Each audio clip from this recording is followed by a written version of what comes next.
White হাউসের চেয়ারে বসতে না বসতেই শুরু হয়েছে প্রেসিডেন্ট ডোনাল্ড ট্রাম্পকে নিয়ে আলোচনা সমালোচনা। কখনো কানাডাকে যুক্তরাষ্ট্রের ৫১তম অঙ্গরাজ্য ঘোষণা, আবার কখনো বা ক্যাপিটল হিলে হামলাকারীদের নির্বাহী আদেশে ক্ষমা ঘোষণা। সবকিছুই কেমন যেন তাল গুলিয়ে ফেলছেন যুক্তরাষ্ট্রের নয়া শাসক। এবার ঘটিয়েছেন লঙ্কাকাণ্ড, যার কারণে ব্যাপক সমালোচনার মুখে ট্রাম্প। মার্কিন প্রেসিডেন্ট হিসেবে আনুষ্ঠানিকভাবে শপথ নেয়ার আগেই ডেনমার্কের প্রধানমন্ত্রী মেট্টে ফ্রেডরিকসনকে ফোন করেন ট্রাম্প। ড্যানিশ প্রধানমন্ত্রীকে রীতিমতো হুমকি ধামকি দিয়েছেন যুক্তরাষ্ট্রের ৪৭তম প্রেসিডেন্ট। ২৫ জানুয়ারি ব্রিটিশ সংবাদ মাধ্যম ফিনান্সিয়াল টাইমসের বরাতে বিষয়টি নিশ্চিত করেছে সংবাদ মাধ্যম দ্য গার্ডিয়ান।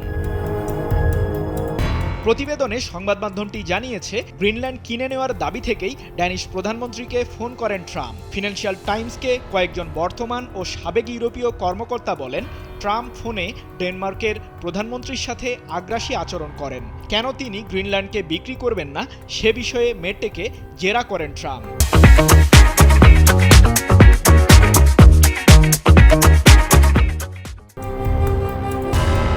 যুক্তরাষ্ট্রের অর্থনৈতিক নিরাপত্তার জন্য গ্রিনল্যান্ড মার্কিন প্রশাসনের প্রয়োজন বলে ৪ সপ্তাহ আগে এমনটি জানান ট্রাম্প। ২১,৬৬,০০৭ বর্গ কিলোমিটারের গ্রিনল্যান্ড তেল, গ্যাস সহ অন্যান্য প্রাকৃতিক সম্পদে সমৃদ্ধ। ১৯৫৩ সালে গ্রিনল্যান্ডকে ডেনমার্ক রাজ্যের অংশ হিসেবে ঘোষণা করা হয়। এরপর ১৯৭৯ সালে দ্বীপটি স্বায়ত্তশাসনে চলে যায়। অঞ্চলটির নিজস্ব সংসদ থাকলেও পররাষ্ট্র নীতি এবং প্রতিরক্ষামূলক বিষয়গুলো ডেনমার্ক দেখভাল করে থাকে। সৃজন মাহমুদ, নিউজ 24।